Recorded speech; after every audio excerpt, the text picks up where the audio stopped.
and welcome back to Jo's Art History Podcast Bite Size. Small, manageable podcast episode which sees me, your host and your resident art historian, Jo McLaughlin, deep dive into a specific artwork or painter in 10 minutes or less. Today, we're looking at the magnificent Horse Fair by the renowned French painter Rosa Bonheur. Let's get started. Rosa Bonheur was born in 1822 in Bordeaux in France, and she became known as one of France's most important and renowned artists throughout her lifetime, which was incredibly unusual because that just didn't happen for women during this time. She was raised by her very forward-thinking father who believed in gender equality and even employed Rosa Bonheur as a studio assistant in his own studio as he was a landscape painter at the age of 13.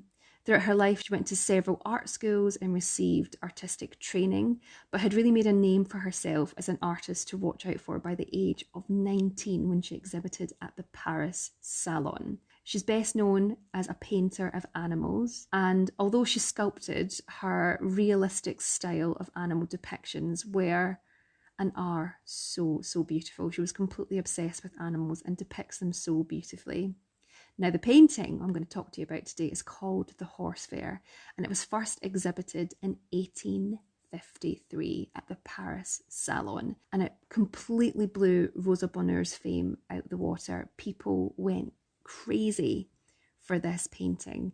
It was, first and foremost, absolutely humongous. It's 2.5 meters high by 5 meters long. And what Rosa depicts is a horse market taking place on a boulevard in Paris. And what you see in the painting is the moment where the horses are being sort of taken down and exhibited by their handlers. And you can see in the background this green verge where there's lots of bowler hat men sitting and sort of watching the horses as they turn on the boulevard, which is what Rosa Bonheur is depicting in the painting. And there's an incredible sense of power and movement and even noise. You can see the horse hooves kicking up dusts, these really powerful beasts which are being exhibited for the buyers on the grassy banks to purchase and take back to their farms and work on their lands and power machinery and tools and whatever else these horses have to do in terms of transport and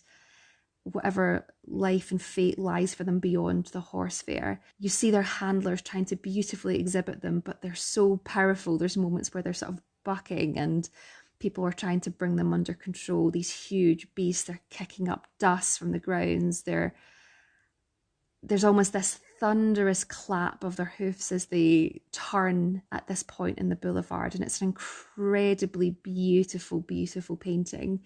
It's one of these things, however, it's not on first appearance the most exciting painting, and I completely stand by this. I've been criticised for saying it's not that exciting until you deep dive into what's going on in the painting here. Now, Rosa Bonheur actually visited this specific horse market for a year and a half prior to executing the painting to do studies in life of the horses, the handlers, and those who visited the fair. But because she was a female artist, she often complained about being harassed and sometimes manhandled out of the way because at the time, this horse fair was seen as not a suitable place for a young woman to be, particularly on their own.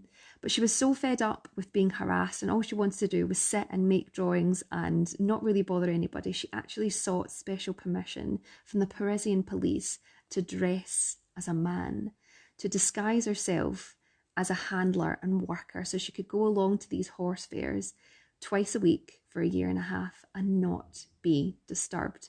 And because she wore her hair short and had quite a boyish manner, she asked the police for special permission to wear boots and a male artist smock and jacket, and they gave her permission to do so. And actually, one of the most interesting aspects of the painting is that right in the centre, on horseback, looking straight out to you, is Rosa Bonheur herself. For me, this is such a moment of feminist defiance within art history. She's right in the middle of the action and she's looking out to the viewer being like, women have every right to be here.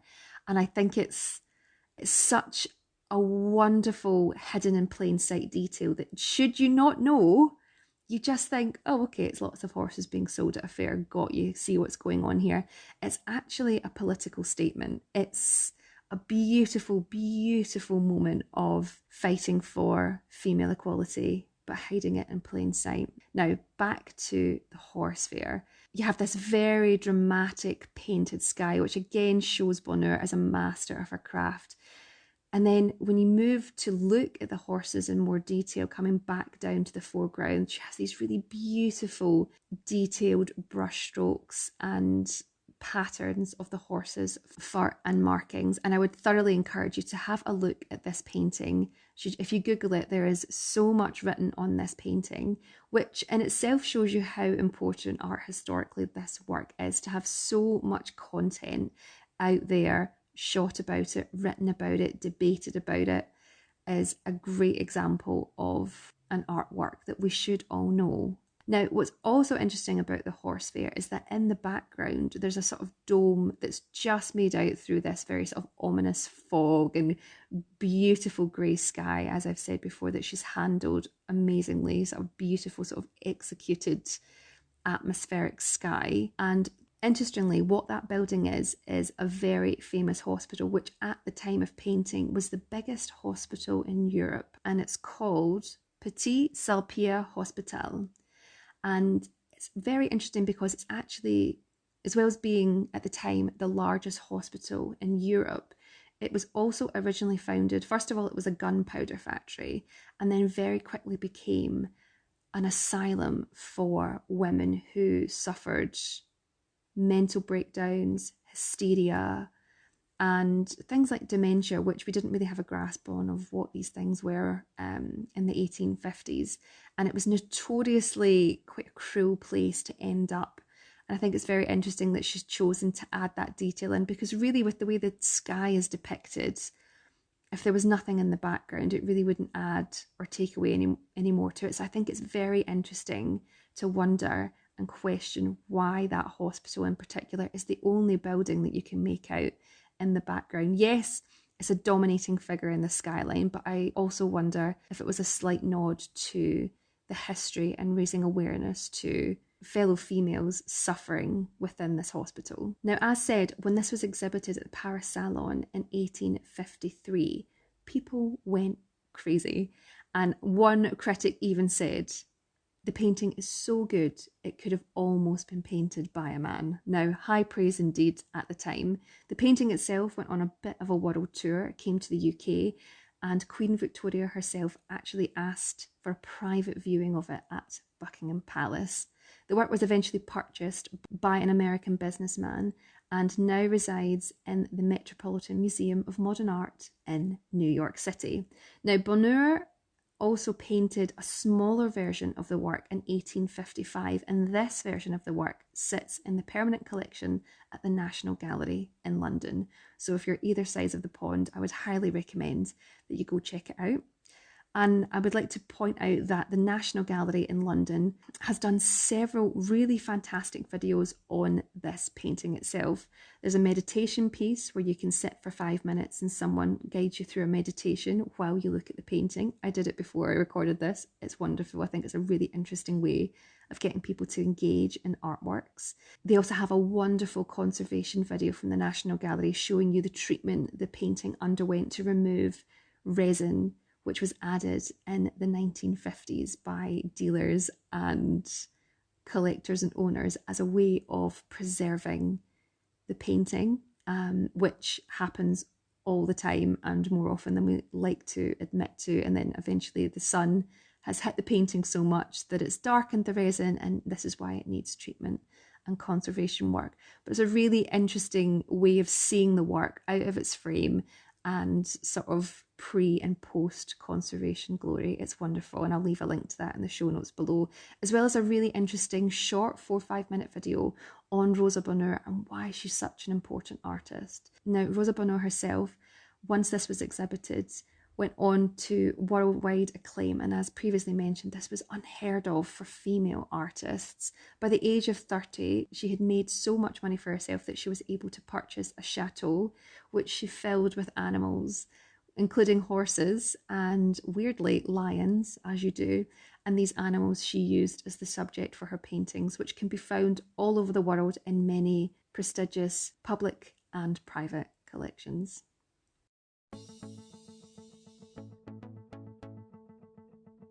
You have been listening to Jo's Art History Podcast Bite Size, small, manageable episodes which sees me, Jo McLaughlin, your resident host and art historian, deep dive into a specific artwork or artist in 10 minutes or less. If you have enjoyed this episode, please make sure to like, rate and subscribe, as it helps other listeners find us. If you want to support the podcast, why not leave us a review or tell someone you know who may enjoy listening all about it. If you would like to support the future of the podcast, please consider purchasing and gifting me a book from my Amazon wishlist included in the show notes below. If you would like to get in touch, please feel free to do so. It'd be lovely to hear from you. You can email me, joesarthistory@gmail.com, or you can find me via Instagram, which is @joesarthistory, or you can search for my name, Jo McLaughlin, and you'll find me that way too. Finally, I've been your host and your resident art historian, Jo McLaughlin, and thank you so much for listening. Keep learning, and remember, art is for all, even in bite-sized editions.